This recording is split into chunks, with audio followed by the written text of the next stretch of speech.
नमस्कार। बहुत स्वागत है वृश्चिक राशि के जातकों के लिए बुध के नीचभंग राजयोग के इस वीडियो में। बुद्धि, वाणी, व्यापार, communication power, skill, Kaushal, share market, IT sector और मैनेजमेंट के कारक युवराज बुध 27 फरवरी को राशि परिवर्तन करके देवगुरु की राशि मीन राशि में गोचर कर चुके हैं और पूरे 70 दिन तक 7 मई 2025 तक मीन राशि में ही गोचर करेंगे।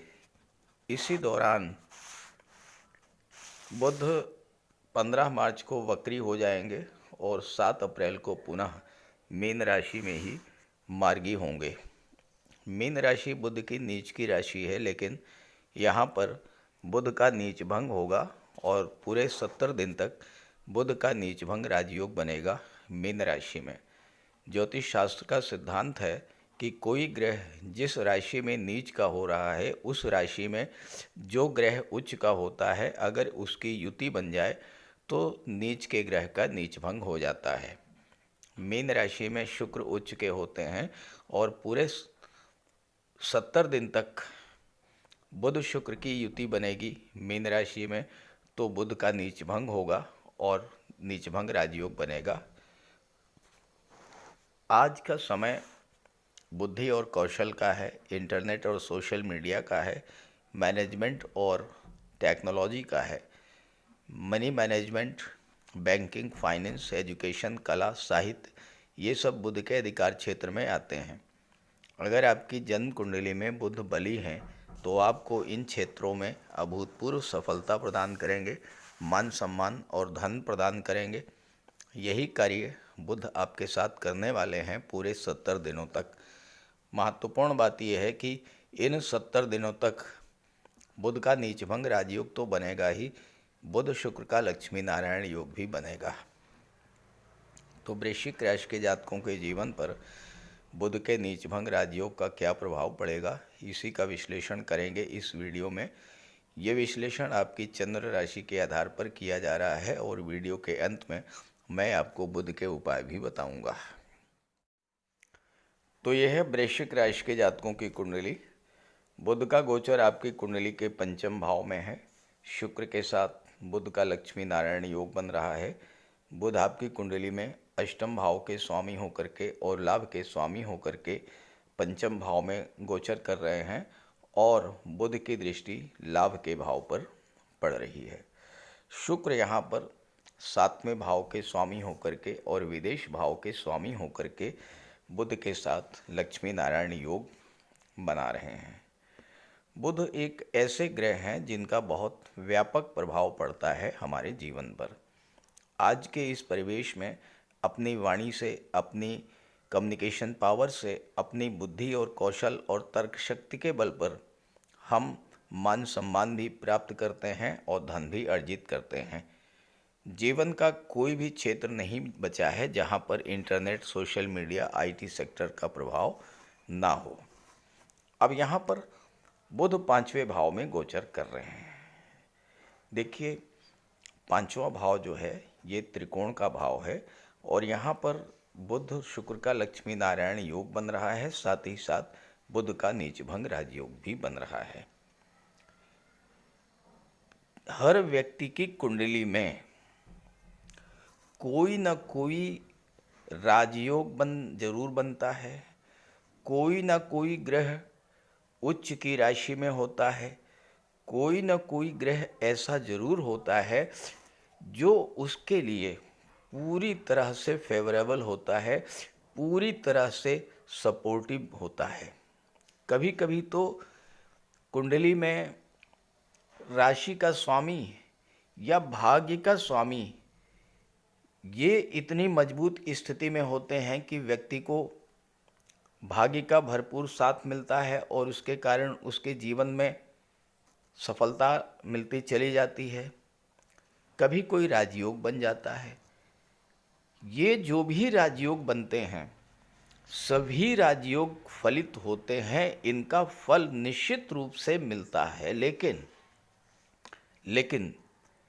शर्त यही है, राजयोग का फल आपको तभी मिलेगा जब राजयोग बनाने वाला ग्रह मजबूत स्थिति में हो, यानी शुभ भाव में हो, केंद्र या त्रिकोण के भाव में हो, या लाभ के भाव में हो, या धन के भाव में हो, यानी पहले भाव में हो, चौथे भाव में हो, सातवें में हो, 10वें में हो, या पंचम में हो, नवम में हो, या 11वें भाव में हो, या फिर दूसरे भाव में हो।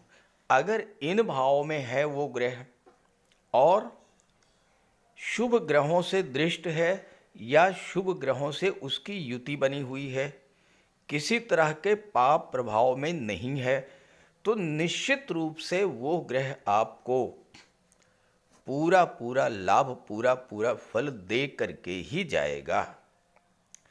अब यहाँ पर बुध का नीच भंग राजयोग बन रहा है, शुक्र बुध का लक्ष्मी नारायण योग बन रहा है। पांचवा भाव वो भाव है जिसमें शुक्र का गोचर है। अगर आपकी जन्म कुंडली में, नोट कर लीजिएगा, अपनी जन्म कुंडली को चेक कीजिएगा, अगर पांचवें भाव में शुक्र का गोचर है और शुक्र मजबूत स्थिति में है, शुभ स्थिति में है, ऐसा जातक झोपड़ी में जन्म लेकर के भी महलों का सुख प्राप्त करता है। ये मैं नहीं कह रहा हूँ, ये ज्योतिष शास्त्र का कहना है, लेकिन शर्त वही है कि शुक्र मजबूत स्थिति में हो। और नहीं है तो शुक्र पांचवें भाव में है लेकिन मजबूत स्थिति में नहीं है, अंश बल से कमजोर हैं, या किसी पाप ग्रह की दृष्टि पड़ रही है, शनि की दृष्टि पड़ रही है, मंगल या राहु की दृष्टि पड़ रही है, तो शुक्र का उपाय करना चाहिए, बुध का उपाय करना चाहिए। जो ग्रह कमजोर है अपनी जन्म कुंडली में, उस ग्रह का उपाय करना चाहिए। आप देखिए आपको राजयोग का फल कैसे नहीं मिलता, 110% राजयोग का फल प्राप्त होगा। अब ये बुध यहाँ पर नीचभंग राजयोग बना रहे हैं। नीचभंग राजयोग वो राजयोग है जो शुरू में तो कष्ट देता है, शुरू के समय में नीच का फल प्रदान करता है, लेकिन उसके बाद जबरदस्त लाभ और जबरदस्त बुलंदियों पर आपको पहुंचा देता है ये राजयोग, अगर जन्म कुंडली में बना हो। लक्ष्मी नारायण योग अगर जन्म कुंडली में बना हो, ऐसे व्यक्ति को जीवन में धन, वैभव, मान सम्मान, पद प्रतिष्ठा, सुख, किसी चीज की कोई कमी नहीं होती।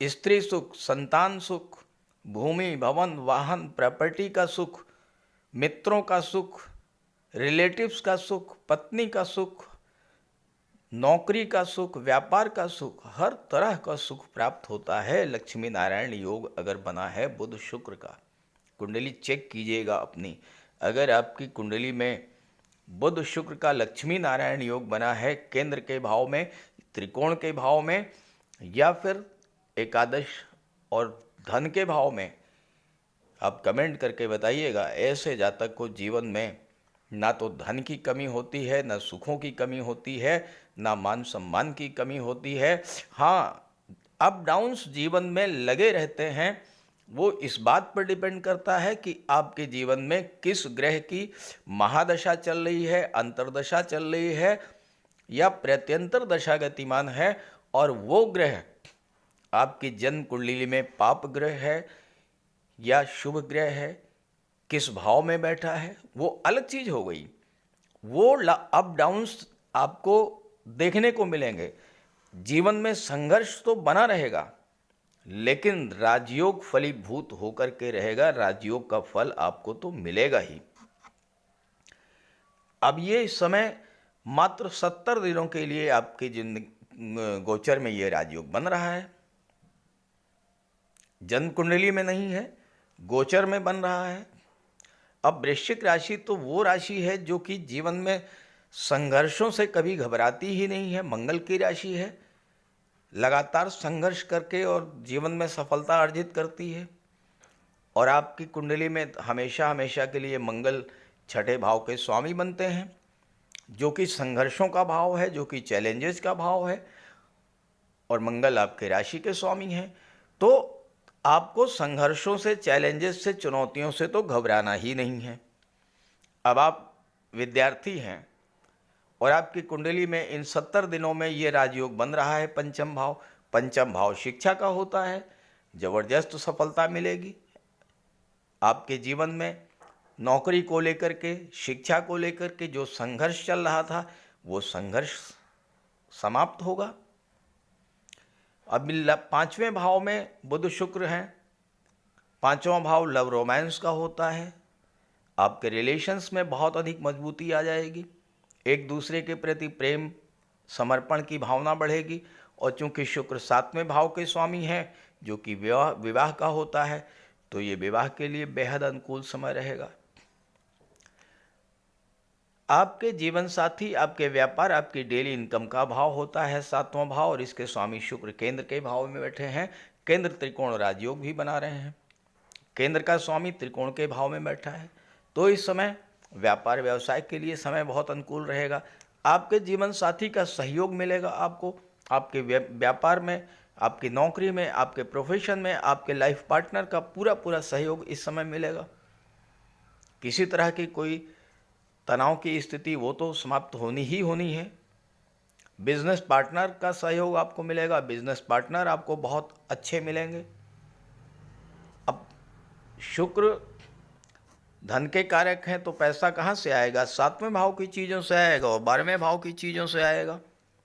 इस समय आप विदेशी व्यापार पर फोकस कीजिए, विदेश संबंधी कार्यों पर फोकस कीजिए, विदेश से जुड़ने का प्रयास कीजिए। बुध क्या है? बुध जो हैं वो संचार माध्यमों के कारक होते हैं, इंटरनेट के कारक होते हैं, सोशल मीडिया के कारक होते हैं। इन माध्यमों से, इन साधनों से आप विदेशों से जुड़ करके देखिए, पैसा बरसना शुरू हो जाएगा। प्रयास तो कीजिए। वृश्चिक राशि मंगल की राशि है, तो एफर्ट आपको करना पड़ेगा। अब ये अगर आपके जीवन में शनि का कोई प्रभाव है और है, ढैया चल रही है, हालांकि ढैया समाप्त होने वाली है और शनि अस्त हो चुके हैं, तो ढैया का कोई नेगेटिव प्रभाव नहीं पड़ेगा, लेकिन अभी तक तो नेगेटिव प्रभाव रहा है आपके जीवन में ढैया का। तो शनि क्या है? कर्म के कारक हैं। तो एफर्ट आप कीजिए। किस पर एफर्ट करिए? फोकस कहाँ पर कीजिए? फोकस कीजिए 12वें भाव की चीज़ों पर और 7वें भाव की चीज़ों पर, आपको रिजल्ट मिल जाएगा। बुध 8वें भाव के स्वामी हैं, 8वें भाव की चीज़ों पर आप कंसंट्रेट कीजिए। अब बुध यहाँ क्या करेंगे? बुध आपको 8वें भाव की चीज़ों से जोड़ करके लाभ दिलाएंगे। 8वां भाव रियल एस्टेट को शो करता है, प्रॉपर्टी डीलिंग को शो करता है। 8वां भाव भूमि के नीचे के पदार्थों को शो करता है। आप ऑटोमोबाइल सेक्टर या ट्रांसपोर्ट टूरिज्म से, मेटल, मेडिसिन या मिनरल के व्यापार से जुड़िए, केमिकल प्रोडक्ट से के व्यापार व्यवसाय से जुड़े हैं, ज़बरदस्त लाभ मिलेगा। 8वां भाव क्या है? समस्याओं का भाव है, परेशानियों का और दुखों का, कष्टों का भाव है। अब इसका स्वामी जब केंद्र के भाव में गोचर करके नीच भंग राजयोग बना रहा है, आपके जीवन में ऑडिट और टैक्सेशन को लेकर कोई समस्या चल रही है, क्योंकि बुध ऑडिट और टैक्सेशन के कारक होते हैं। 8वां भाव टैक्सेशन को शो करता है, ऑडिट को शो करता है। आपके सामने इनकम टैक्स को लेकर, जीएसटी को लेकर या किसी तरह के और टैक्स को लेकर कोई समस्या चल रही थी, आप देखिए, एफर्ट कीजिए, ये समस्या आपकी 70 दिनों में सॉल्व हो जाएगी। बुध शुक्र यही करेंगे आपके लिए। 8वें भाव इंश्योरेंस का होता है, 8वां भाव मार्केटिंग का होता है। इन क्षेत्रों से जुड़ करके आपको ज़बरदस्त लाभ मिलने जा रहा है। 8वें भाव से रिलेटेड जो संघर्ष, जो समस्याएं आपके जीवन में चल रही थी, उन समस्याओं को सॉल्व करेंगे शुक्र और बुध। तो इस गोचर का अगर आपको लाभ लेना है तो सीधी सी बात है, अपनी जन्म कुंडली देखिए कि क्या स्थिति है और फिर उपाय कीजिए। शुक्र का उपाय कीजिए या बुध का उपाय कीजिए या दोनों का उपाय कीजिए। अब देखिए लाभ मिलना शुरू हो जाएगा, क्योंकि लाभ के भाव पर दृष्टि है। अब लाभ का दायरा तो बहुत व्यापक है। लाभ का मतलब केवल पैसे से ही नहीं है, हर तरह का लाभ मिलता है। संतान का लाभ है, शिक्षा का लाभ है, नौकरी का लाभ है, व्यापार व्यवसाय का लाभ है, फ्रेंड्स का लाभ है, सोशल सर्किल का लाभ है, भूमि भवन प्रॉपर्टी का लाभ है आपकी इच्छा पूर्ति, क्योंकि 11वां भाव इच्छा पूर्ति होती है। जो भी आपकी इच्छा है उसका लाभ दिलाने के लिए शुक्र और बुध यहाँ पर 5वें भाव में गोचर कर रहे हैं। तो इस गोचर का लाभ उठाइए और जो मैंने बताया है वैसा करके देखिए, आपको रिजल्ट आपको मिलना शुरू हो जाएगा। अब बात करते हैं बुध के उपायों पर।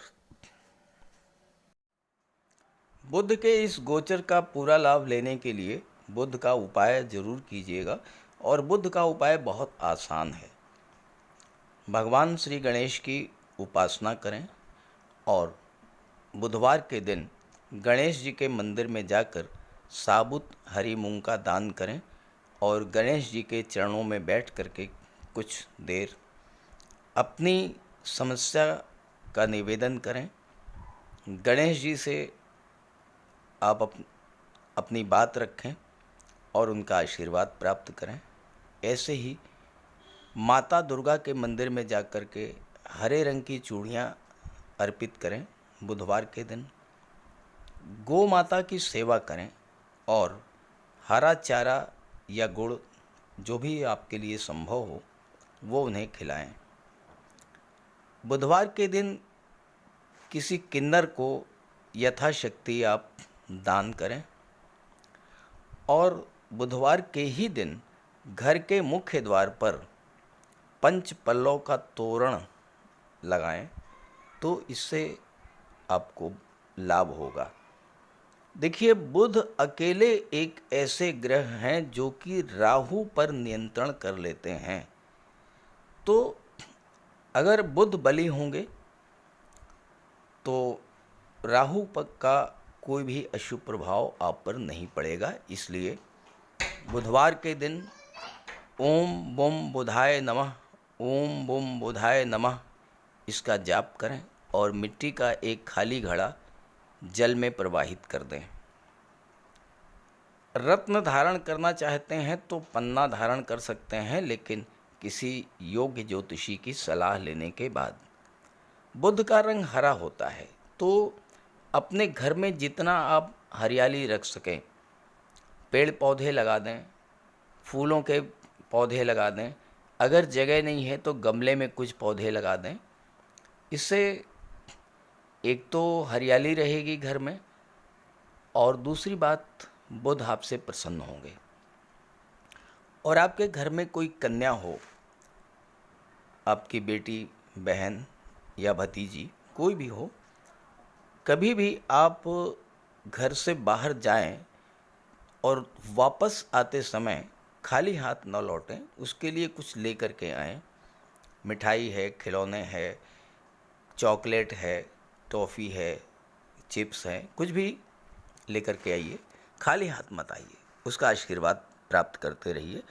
और अगर आप किसी शुभ कार्य के लिए घर से बाहर निकल रहे हैं तो जाने से पहले उस कन्या को कुछ उपहार दे करके निकलें। कुछ नहीं है तो 10-20 रुपए ही दे दें। रास्ते में गौ माता मिल जाए तो उनको प्रणाम करके और गुड़ खिला दीजिए। और रास्ते में अगर कोई किन्नर मिले तो उसे कुछ पैसे दे दीजिए, उसे दान दे करके उसका आशीर्वाद प्राप्त कर लीजिए। ये बहुत सरल से और छोटे छोटे उपाय हैं।